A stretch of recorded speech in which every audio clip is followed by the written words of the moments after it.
When you come to Canada, you don't have anything to pray about again, you don't have prayer points again. Hi guys, welcome back to the channel. How ya doing? Thanks for tuning in, thanks for clicking to watch. Returning subscribers, thank you for coming here, thank you for returning. And if you are seeing my face for the first time, my name is Christy Spurs. On this channel I motivate you to live your best life in God, and I also share with you a life in Saskatchewan, Canada as new immigrants. If any of this sounds like something you might be interested in watching or listening to, then you want to click on the subscribe button and turn on notifications so you don't miss a thing. Thank you for clicking, thank you for clicking, thank you more, thank you so. Today I just want to talk about, we've heard a lot of things about when you come to Canada, you don't have anything to pray about again, you don't have prayer points again. The government have answered 70% or 80% of your prayer point, and today I just want to share with you how coming to Canada has affected my spiritual life. Let's get to this, guys. Welcome back, guys, and welcome back to the channel. So today, like I said earlier, I'll be talking about how coming to Canada has affected my spiritual life. And really, I think that just made my spiritual life better. Yeah, the fact is, when you come in, there are some things that you were praying about before you left whichever country you're coming from, and those things will not be your prayer point again when you come in. But the fact remains that as long as you have this relationship with God, there's something to talk about. There's something to talk to God about.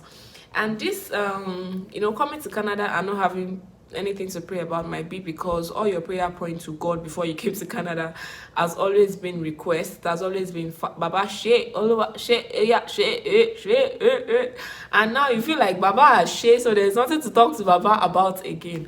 But of course, if communicating with God is not all about God should do something, or of course you ask, you make some requests, but if communicating with God is not all about God doing something for you, if it's also about you having a relationship with you, then when you come in, it will definitely not be like an end to your spiritual life. And of course, really, like I said earlier, it has made my spiritual life better because one of the because is because schools, for example, resume by 8:45 or 9.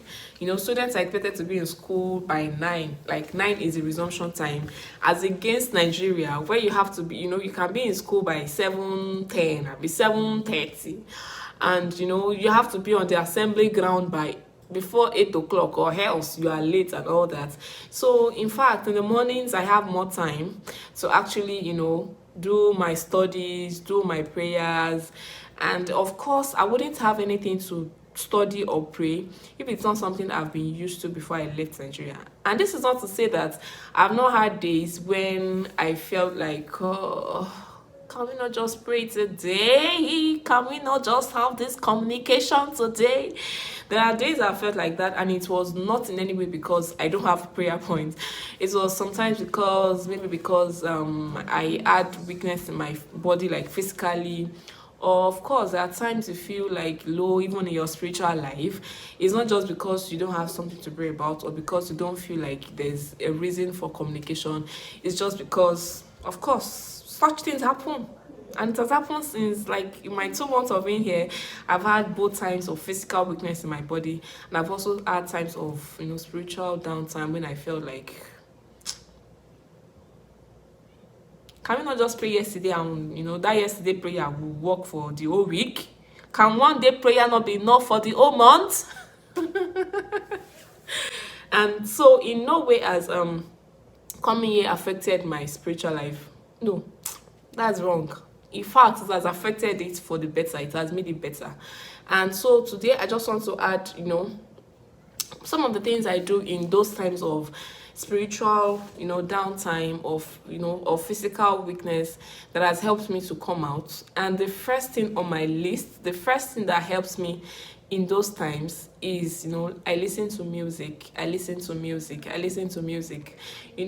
say Oyekon is like, I don't know, I've actually tried other listening to other music, gospel music too, but there's a way I connect, reconnect and connect and catch my fire anytime I listen to Dusin Oyekon's music. Like it just brings me back. It brings me back like at the snap of a finger. And I have this playlist. I'll share the link. I don't know if I can share the link of a playlist. I'll share in the description box if I can, or put the name of that playlist. I just found it on Audiomack. I was not the one that made it myself.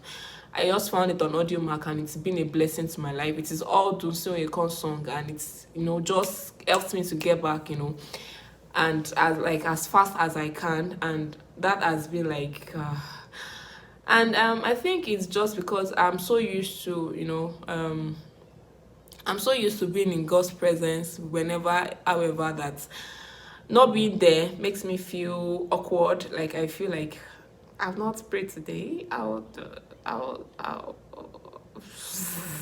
but I just feel awkward anytime I don't have that prayer time, I just want to go back to having that prayer time. So one other thing that has helped me, and this is something I've actually started before I left Nigeria, is, you know, I have a fixed time. And except for a few times when I'm physically weak in my body, I have a fixed time that even if I'm physically weak, that time I wake up, I stand up. And even when I feel like spiritually down or physically down, I try as much as I can to still stand up by that 5. Once my alarm goes off, I stand up, no matter how I feel. So I can just stand up. I don't feel like praying actually, but I have to stand up. So I get up from my bed, go to where I'm supposed to pray. I might get there and I'm not praying, or I'm just there, but I know that, okay, it's my time with God and I have to be here.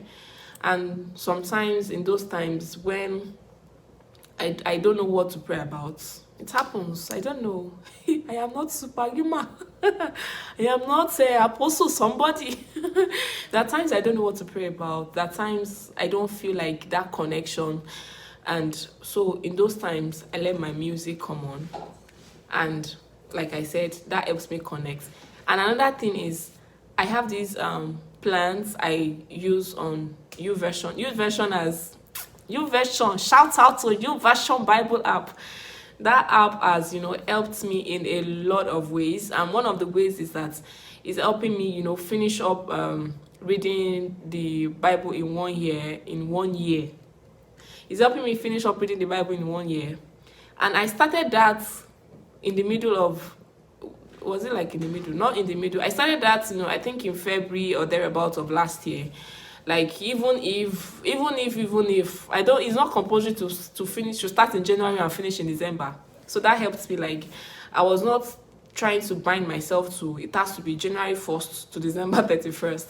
So that app, I know that if I miss a day, I'll have more. Sense will not kill you. So that app has helped me that if I miss a day, I'll have more to read the next day. If I miss 2 days, that means I'll have more chapters to read the 3rd day. So I don't want to miss it. So even when I don't have, you know, that connection, I still want to read. And of course, even in those times, I've you know, gotten inspired by the things I read. Even though they were just reading, they were not like I was actually meditating on those things. I've actually, you know, got fed by God through that time, because I know I have to read this thing. I have to read it. I don't want to pile it up. I don't want to. And that takes me to, you know, being committed. Like, do you actually want to be in God's presence? Like, and it's the same thing with, you know, every of the commitments that we might have to make in life. There are times you make commitments and you just be like, I make commitment to lose 20 kg. I don't want to go to the gym today. But when you look at the end goal, you look at, okay, so what am I gaining from this thing? You just get yourself, you know, you get up and you still do that thing that is required from that commitment you made. So it's the same thing. Like, do I want to talk to God? I don't feel like it. My body doesn't want it. In fact, my spirit is tired. But what is the end goal of talking with God? What is the end goal of, you know, communicating with Him? And you just, you know, drag yourself and say, I have made a commitment. I have to stick with it. And that has also helped me. You know, sticking with my time of my time to pray and study my Bible, and having that app that helps me track my progress, that helps me to know that if you miss a day, you're piling it up. You see, you have read it. Why not just read it and let it? So that has also helped me. One other thing that has helped me is not, restricting myself to a time that is only in that time of my devotion that I can pray. I've also, gotten myself helped in those times when I feel physically and spiritually weak, that even when I'm if you have been watching this channel, you know that I am now a lover of public boss. So even in the public boss, thank God there's face mask. Nobody will know that your mouth is doing. Nobody will see that the mouth, or even if they see, it's not their business. They are doing what they like. So even in when I'm going out, I have told myself that I can pray anywhere, anytime. God is with me anywhere I am. So it doesn't have to be during that my time in the morning, my devotion time, that if I don't pray at that time, then that means I've missed out on communicating with God. So even when I'm commuting, when I'm doing my house chores, I'm still communicating, and that has also helped me. So in short, it's not so much about where I found myself, but about where you've always been. I know that it's even possible that you are not very close to God when, as like in Nigeria, or move to a new country and you become set on fire. So it's not just about the country.